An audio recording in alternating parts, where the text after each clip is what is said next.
이스라엘 땅에게 이르기를 여호와의 말씀에 내가 너를 대적하여 내 칼을 집에서 빼어 의인과 악인을 내게서 끊을지라. 내가 의인과 악인을 내게서 끊을 터이므로 내 칼을 집에서 빼어 무릇 혈기 있는 자를 남에서 북까지 치리니 무릇 혈기 있는 자는 나 여호와가 내 칼을 집에서 빼어낸 줄을 알지라. 칼이 다시 꽂혀지지 아니하리라 하셨다 하라. 인자야, 너는 탄식하되 허리가 끊어지는 듯이 그들의 목전에서 슬피 탄식하라. 그들이 내게 묻기를 내가 어찌하여 탄식하느냐 하거든 대답하기를 소문을 인함이라. 재앙이 오나니 각 마음이 녹으며 모든 손이 약하여지며 각 영이 쇠하며 모든 무릎이 물과 같이 약하리라. 보라, 재앙이 오나니 정령 이루리라. 나 주 여호와의 말이니라 하라.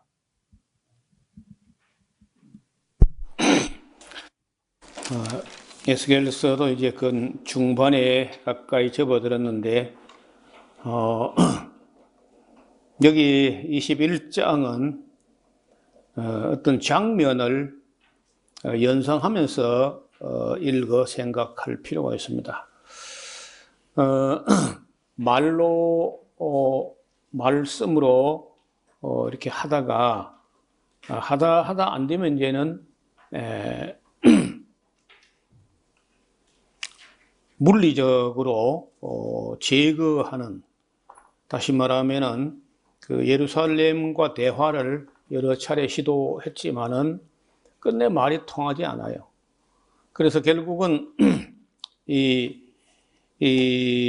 예루살렘의 목을 치려고 칼을 뽑았다는 얘기를 합니다. 그 칼은 바벨론 군대를 이제 칼로 비유한 건데, 바벨론 군대를 몰고 와서 예루살렘을 목을 친다는 거예요.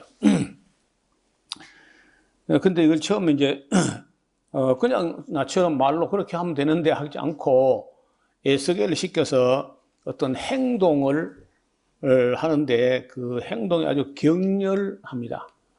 뭐 때로는 손뼉을 치고 발을 동동 구르면서 허리가 끊어지는 사람처럼 절규하면서 이렇게 이제 외치고 하면은 사람들이 와서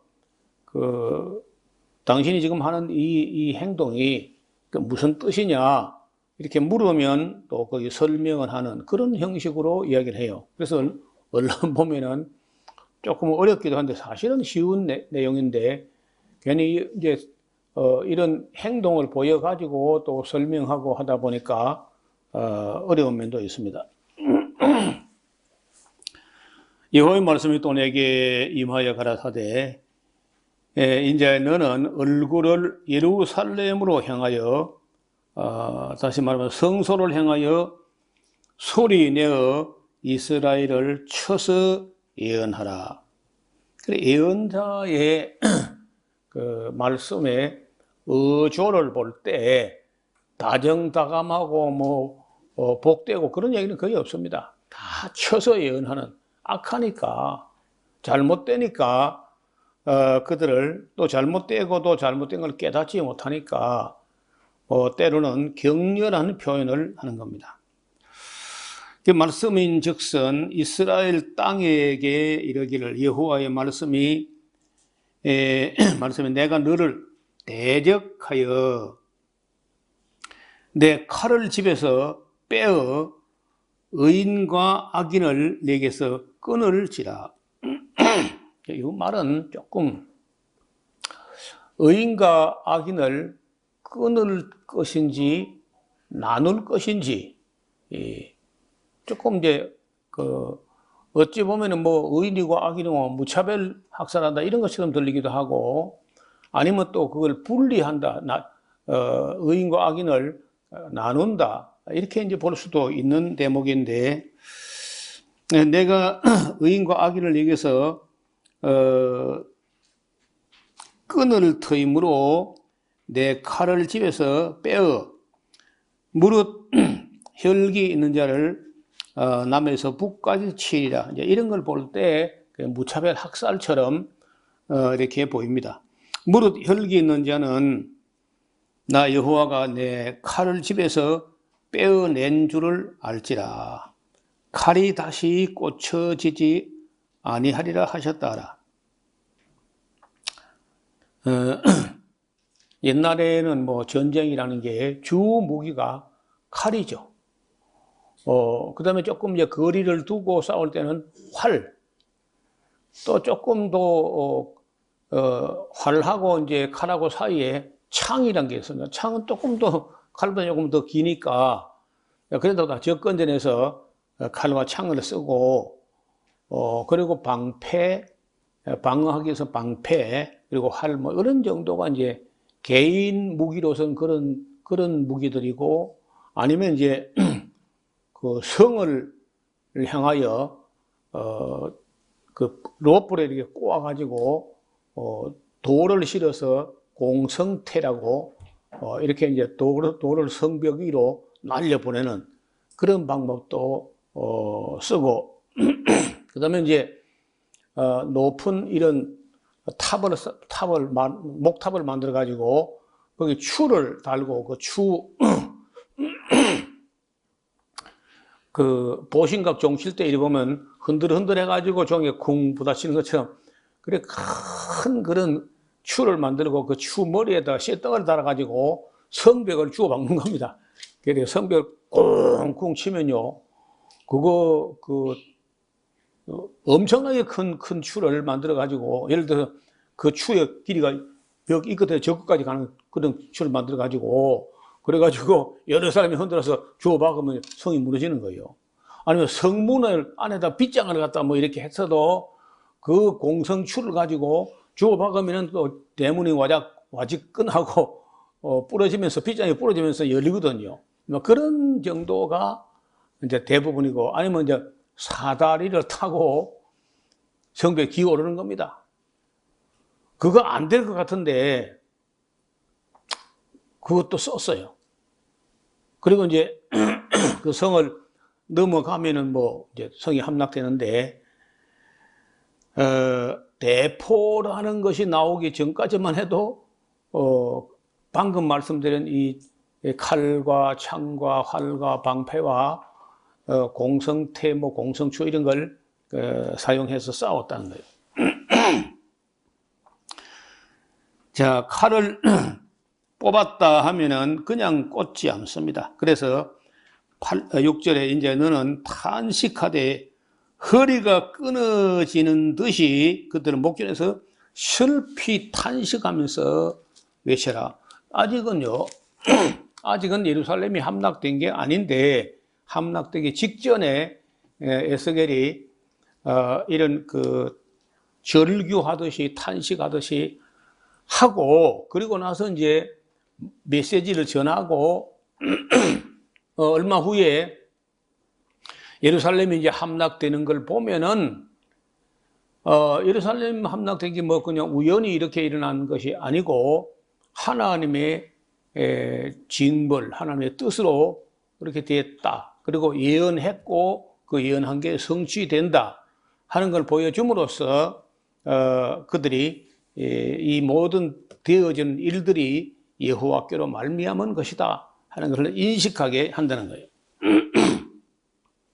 그 7절에 그들이 유대인들이 이제 묻기를 네가 어찌하여서 탄식하느냐 하거든 대답하기를 소문 때문이지, 소문. 재앙이 오는데 각 마음이 녹으며 모든 손이 약해지며 각 영이 쇠하며 모든 무릎이 물과 같이 흐물흐물 약하게 되어서 주저앉아 버립니다. 보라, 재앙이 오나니 정령 이루리라. 나 주 여호와의 말이니라 하라. 세계 1차 대전이 벌어지고, 그 전쟁이 끝난 이후에 전쟁 후유증을 사람들이 앓는데, 정신적으로 상처를 입었는데 그게 육체적으로 나타나는 거예요. 사람이 걷지를 못해요. 예를 들어서 그 정신적 상처를 입은 사람이 누가 문을 쾅 닫아도 대포 소리인 줄 알고 그냥 주저앉아 버리는 거예요. 휘떡 넘어가 봐. 그냥 넘어가. 그리고 걸음을 이리도 못 걷고 저리도 못하고 계속 비틀거리거나 아니면은 그 공황장애, 성경 보면 경심증이라고 마음이 계속 놀라는 경심증, 경기가 나는 거예요. 어른인데 경기가 나. 걸핏하면 그냥 덜덜덜 떨고 사람이 실신해버리고 이제 이런 일이 벌어지는데 그것이 또 가족들에게도 막 영향을 미치고 요즘에 이제 그런 영상이 남아 있다가 벌거벗은 세계사 뭐 이런 프로그램을 통해서 그 소중한 자료들이 공개되는데 그런 걸 볼 때마다요. 하여간 전쟁은 안 해야 돼. 아무리 비싼 대가를 지불 하더라도 전쟁은 안 해야 되는 거라. 여러분 1차 대전 때에 사람들이 그 1차 대전 그 이전의 전쟁하고 1차 대전 때의 전쟁은 그 전쟁의 양상이 완전히 다릅니다. 그 대량 살상 무기가 나오기 이전의 전쟁, 아까 얘기한 칼이나 창이나 뭐 이런 것처럼 그저 용감하고 뭐 근육이 단련만 되면 이기고 이런 식으로 생각했다가 이게 화약이 나오고 폭약이 나오고 이제 대포가 나오고 한 이후의 전쟁은 전혀 다른 차원이고 2차 대전은 또 다른 전쟁이고 앞으로 우리가 사는 이날 이후의 전쟁은 또 다른 전쟁이에요. 그래서 이제 갈수록 사람들이 더 악랄하게 사람을 죽이는데 그 전쟁 후유증이라는 게 이렇게 무섭다는 거예요. 그래서 사람에게 있어서 사람 정신을 가장 혼란하게 하는 게 육체나 정신이나 다 망가지게 하는 게 전쟁이라는 거예요. 전쟁. 그것도 순식간에 무차별로. 그래서 여기 보면 그 각 사람의 무릎이 무릎 관절이 물과 같이 돼가지고 주저앉아 버린다. 그러니까 정신적으로 어떤 소문을 듣고 또 뭘 봤는데 육체가 다리가 뭐 그 칼이나 창에 찔려서 주저앉으면 모르는데 정신적인 상처에 의해 가지고 육체까지도 흐물흐물해져 버린다는 거예요. 8절입니다. 여호와의 말씀이 또 내게 임하여 가라사대 이제 너는 예언하여 이르기를 여호와의 말씀에 칼이여 날카롭고도 마광되었다. 여기 그림을 봐요. 날카롭게 마광된 칼을 하나님 뽑았다는 거예요. 칼집은 바빌론이고 칼은 바빌론 군대인데 이걸 잘 갈아서 칼을 우리나라에도 일찍부터요 철을 다루는 기술이 굉장히 일찍 발전했어요.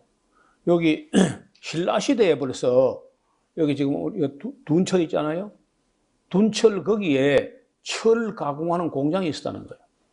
철을. 그래서 오늘 우리가 포항 제철하고 이런 제철이라든지 이런 것이 갑자기 생긴 게 아니라 상당히 오래 전부터 우리나라 우리 민족이 철을 다루고 동을 다루고 이런 금속을 다룰 수 있었다는 거예요. 그리고 그 중동 쪽에서 칼이 아주 잘 만들어진 칼인데 다마스커스의 칼이라는 칼이 있어요. 지금도 나옵니다. 그 다마스커스 칼을 만든 걸 보면은 그 철을 여러 가지 철을 섞어요. 겹겹으로 이렇게 해가지고 빨갛게 다루고 가지고 이걸 겹겹이 해가지고 이게 꼬아요. 꼬아가지고 두들기면서 불순물을 빼내고 또 겹쳐가지고 또 꼬고 때리고 또 꼬고 때리고 또 꼬고 때리고 하니까 나중에 그 칼을 다 만들었을 때 칼을 보면요 무지개처럼 여러 색깔들이 어우러져 있는데 그걸 이제 잘 연마하면은 그 철이 한 가지만 쓰는 것보다 여러 가지 철을 썼을 때 그 강도가 훨씬 더 강해진다는 거예요. 여러분 나중에 집에 가서 유튜브라든지 네이버 그런 데서 다마스커스의 칼이라고 해가지고 그림을 찾아봐요. 그러면 묘상한 무늬가 새겨진 그런 칼이 나옵니다. 저는 어디서 또 누가 다마스커스의 칼이라고 해가지고 필시 또 뭐 그 중국제일 거라. 그래서 내가 다마스커스 칼이 유명하다 해서 이제 샀더니 무늬만 그래. 갈아보니까 무늬가 없어져 버려. 하여간 중국 사람 참 무서운 사람들. 그래 어째 좀 싸더라 싶더라고 그래. 근데 한국 사람들 중 한국 대장장이 중에 지금 현재 생존한 대장장이 중에 다마스커스의 칼 만드는 사람이 있어가지고 그 만드는 공정을 한 시간 넘는 공정에서 그걸 만드는 것도 찾아보면 찾을 수 있어요. 그 다마스커스 칼이 유명하고 그다음에 이제 니폰도라고 해가지고 일본 사람들 칼로 상당히 일본 사람이 철을 잘 다루고 대만도 철을 잘 다룹니다. 의외로 대만 사람들이 그래서 공구를 할 때 뭐 일본제가 좋고 독일제 아니면 중국제보다는 대만제는 훨씬 좋아요. 그래 한국도 그런 면에서는 그러니까 한국이 공업화가 뭐 갑자기 뭐 이리 된 게 아니라 오래 전부터 우리나라 사람들이 그 칼, 쇠를 다루는 그런 솜씨가 있었다는 거예요.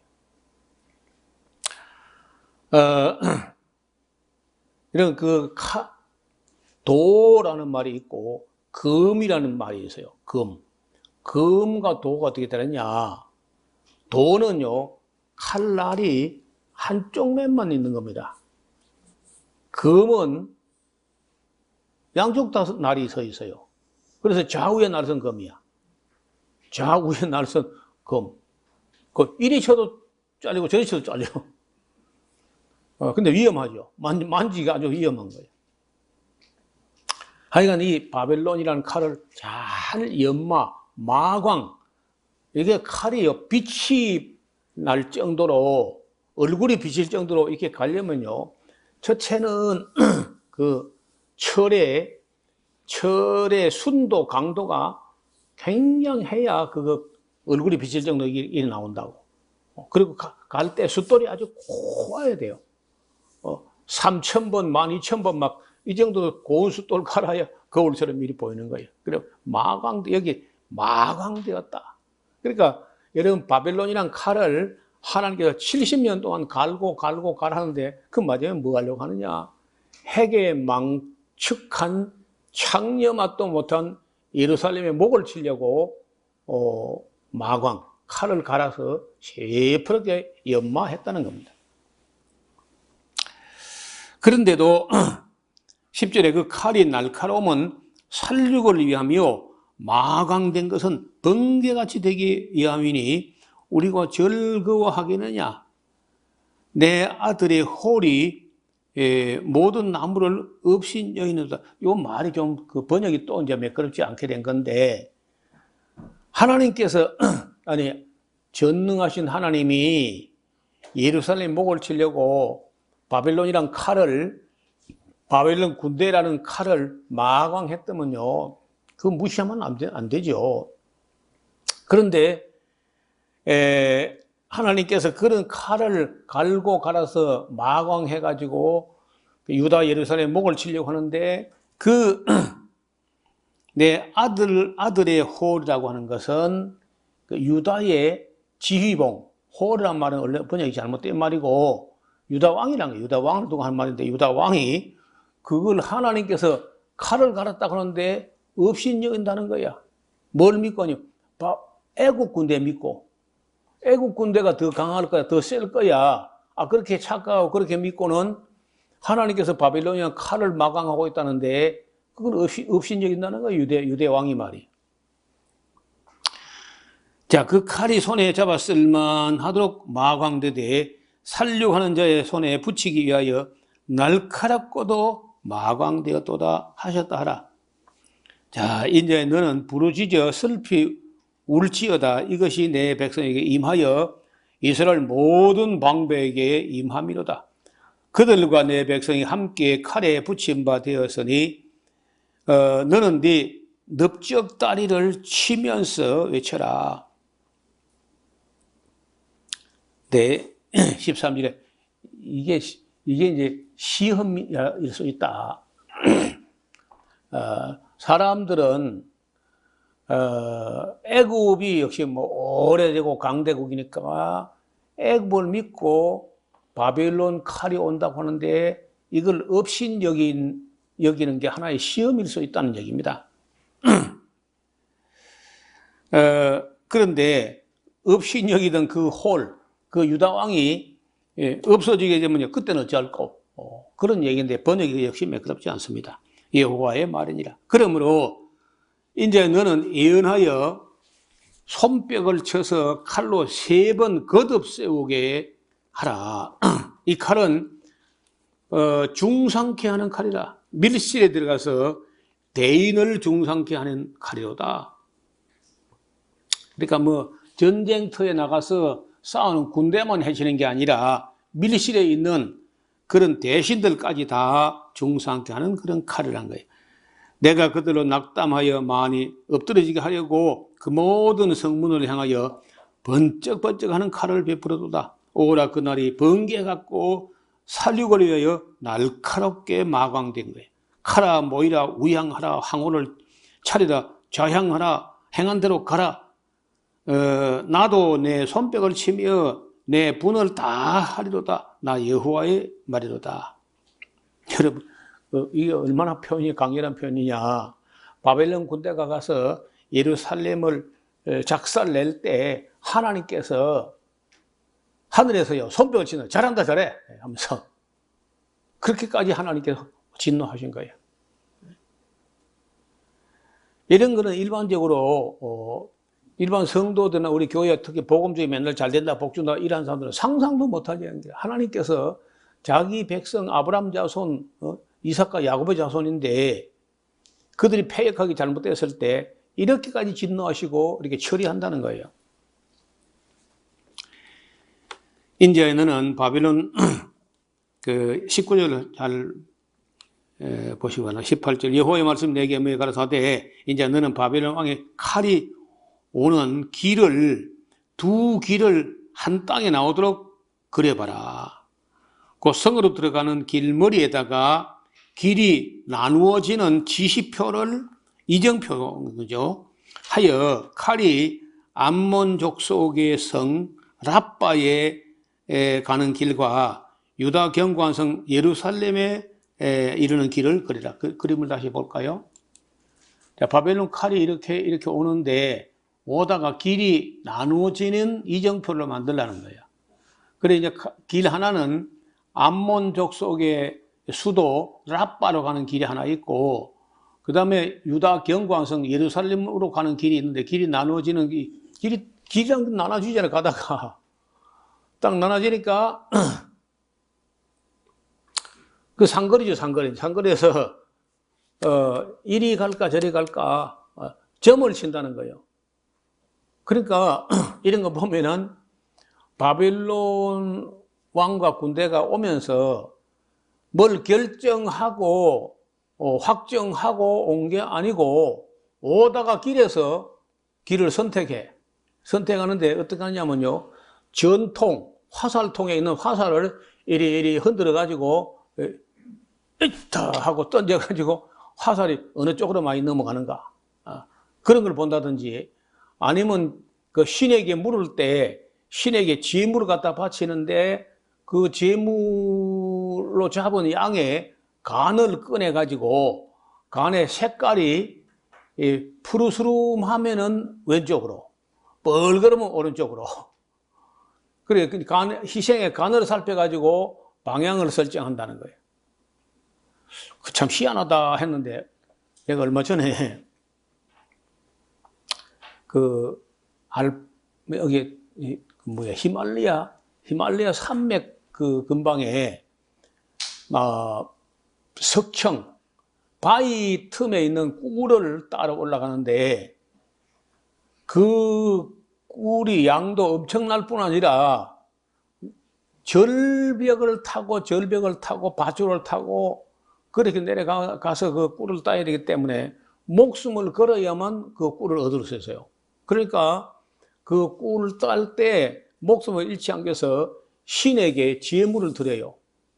근데 그까지 도달하는데 몇 날 며칠 가야 되고, 거기서 안개가 지나갔다, 구름이 지나갔다가, 비가 왔다가, 뭐, 날이 추웠다, 뭐, 이렇게 이제 하는 그 변화무쌍한 속에서 그 때를 잡아야 돼. 또 때를 잡기 위해 가지고 신에게 제사를 드리는데, 진짜 양을 잡아요. 양을 잡아가지고 간을 살피는 거라. 간을 살펴가지고 그 간 색깔을 보고, 그 이제 그 신의 제사장이라는 뭐 어떤 사람이 아니다 하면요, 그 희생은 그날은 신이 허락하지 않았다는 겁니다. 석정꿀을 따도록 허락하지 않았다 해가지고 그 재물을 잡아 먹어버리고, 그 다음에 그 이튿날 또 이제 양 한 마리 잡아가지고 또 간을 살펴가지고 오늘은 허락됐다는 거야. 그리고 꿀 올라가요. 우리 홈페이지인가 내가 요한계시록 신문인가 그 영상 올려놨습니다. 그래서 그런 게 나는 성경에 또 뭐 희한한 바벨론의 습관만 있었나 했더니 히말리아까지 있는 거예요. 그런 방법이. 희생의 간을 살펴가지고, 그 점괘를 뽑는 거야. 그런데 이제 하나님의 해설이 뭐냐면요. 하나님이 이제, 에스겔을 시켜가지고 중계방송을 하는 겁니다. 바벨론 왕의 칼이 지금 이 길이 나눈 데까지 왔어요. 와가지고 이제 길머리에서 점을 친다는 거라. 점을 쳐가지고, 왼쪽으로 이 방향이 이쪽에서 이러오니까 왼쪽으로 가면은 암몬 족속의 수도 라빠로 가는 것이고, 오른쪽으로 가면은 예루살렘 간데 예루살렘으로 가는 정계를 얻었다네. 그러니까 이게 결정을 다 해가 온 게 아니라 가다가 결정하는 거예요. 그런 참 그러니까 바벨론 왕의 자기 의지가 뭐 없기야 했겠습니까만은 자기 의지보다도 하나님 뜻에 의해 가지고 예루살렘을 징벌하려고 하나님께서 바벨론 군대를 움직이게 했다고 볼 수 있는 거죠. 21절에 바벨론 왕이 갈래길과 두 길머리에서 점을 치는데 화살입니다. 화살들을 전통에 흔들어 가지고 우상에게 묻고 희생의 간을 살펴서 오른손에 예루살렘으로 갈 점괘를 얻었다네.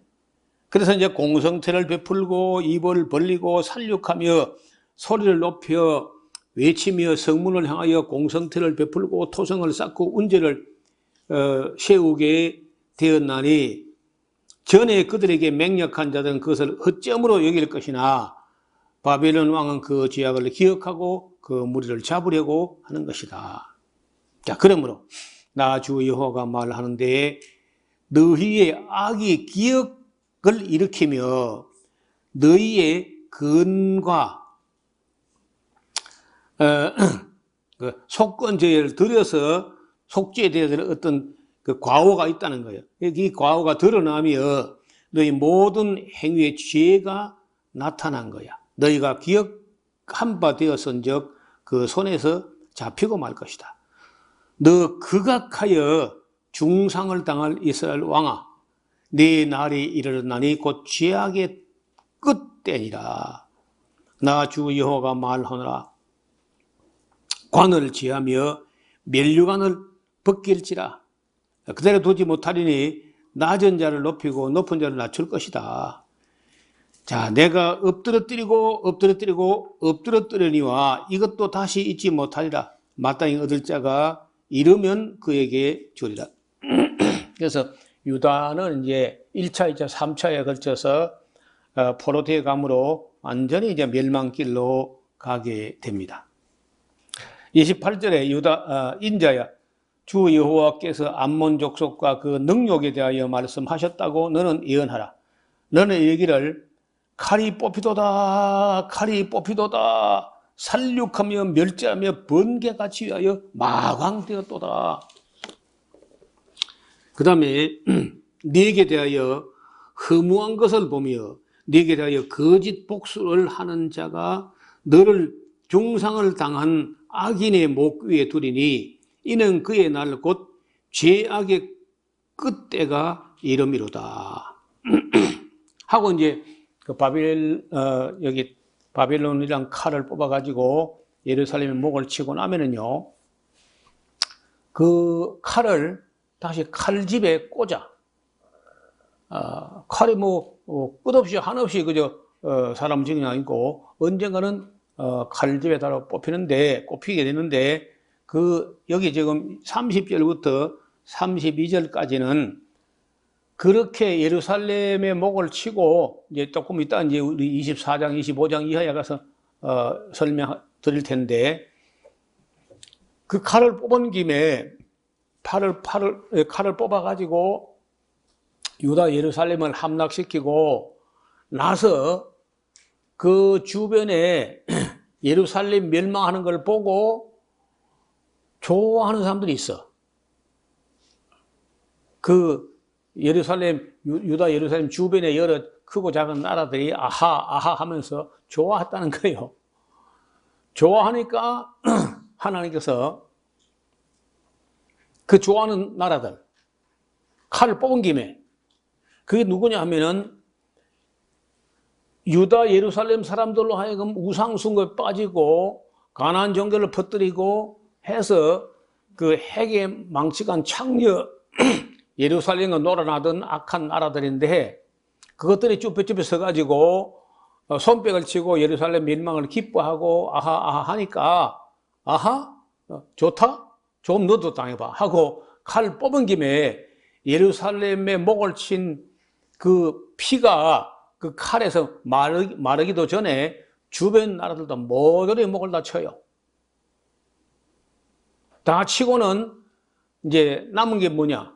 하나님 손에 바벨론이란 칼이 들렸는데 이제 칼로 분질러 가지고 집을 던져버린다는 거예요. 바벨론도 분질러 버려. 그래서 그 바벨론을 분질르는 것은 외국 나가서 전쟁하다 죽는 게 아니고 칼집에 도로 꽂아가지고 네 난 곳 바벨론 가서 망한다. 어떻게 망하느냐? 고레스를 보내가지고 망하게 하잖아요. 고레스 왕을. 그 얘기를 여기 상징적으로 이거 쓰니까 또 무슨 말이죠? 역사를 모르면 이렇게 어려운 거죠. 3절. 그러나 칼은 바벨론 왕의 군대인데 그 집에 꽂을지라. 이제 바벨론 돌아가는데 내가 지음을 받던 곳 그 바벨론에서 너의 생정한 땅에서 내가 너를 국문하지. 바벨론도 국문한다는 거예요, 결국은요.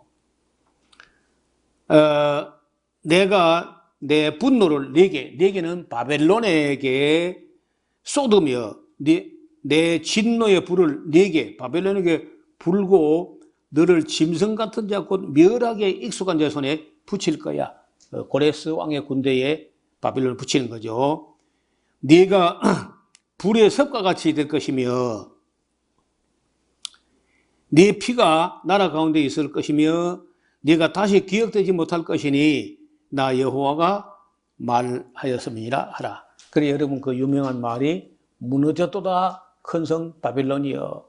그래서 고레스 왕에 의해 가지고 BC 539년에 바벨론이 함락되는데 그 바벨론이라는 그 큰 견고한 성이 함락되었다는 그 함성은요, 제가 인류 역사 천지창조부터 종말까지 인류 역사가 몇천 년 될지 모르지만은 어떻든 인류 역사 전체를 통틀어서 30대 뉴스를 간추려 봤어요. 제가 한 번은 그 30대 뉴스들가 바벨론이 함락되는 이 어마어마한 사건은 인류 역사상 30대 뉴스에 들어갈 정도로 큰 사건인 거예요. 우리 한국 사람은 잘 모르지 그쪽 사람들은요, 바벨론이 무너졌다는 이 함성은 그때 BC 539년에 일어났는데 놀랍게도 요한계시록까지 그 소리가 들썩들썩합니다. 그런 사건을 여기 간략하게 이렇게 예언한 건데 앞으로 우리가 이제 공부해 가면서 바벨론 함락도 나중에 시구역 중간사 때 또 한번 돌아보게 되겠습니다. 오늘은 여기까지만 말씀드리겠습니다. 하나님 아버지, 예언자들의 말을 멸시하고 또 바벨론 칼에 온다고 하는데 그것도 유다 왕이 돼가지고 애국을 믿고 업신여겼다가 결국은 그 칼이 예루살렘 왕을 업신여겨서 잡아다가 눈알이 뽑히고 바벨론으로 끌려가는 이 놀라운 역사를 우리가 살펴보고 있습니다. 아버지 하나님, 우리가 하나님이 그저 우리를 사랑하신 것만 생각하고 하나님의 공의와 하나님의 두려움에 대해서는 교회가 거의 인식을 잘 못하고 있었던 것 같습니다. 우리에게 들려주시는 하나님의 음성, 특별히 에스겔서를 통해서 하나님의 진노의 결과가 어떠했는지를 살펴보고 우리가 하나님을 섬기고 감사하고 하나님을 사랑하고 하지만은 떨며 즐거워하면서도 또 하나님 두려운 줄도 배우는 그런 시간이 되게 하여 주옵소서. 예수님 이름으로 기도드리옵나이다. 아멘.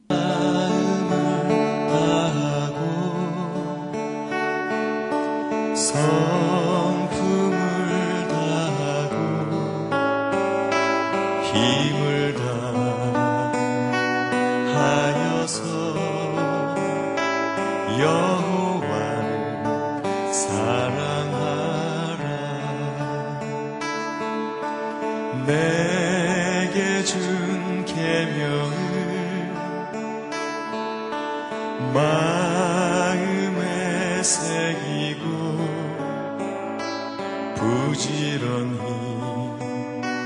부지런히 이웃에게 전하여라. 그러면 내가 짓지 않은 큰 집을 주리라.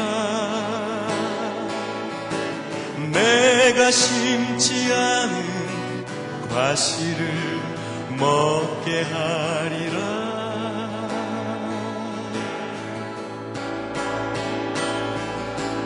그러나 한 가지 잊지는 말아라. 죄인 된 우리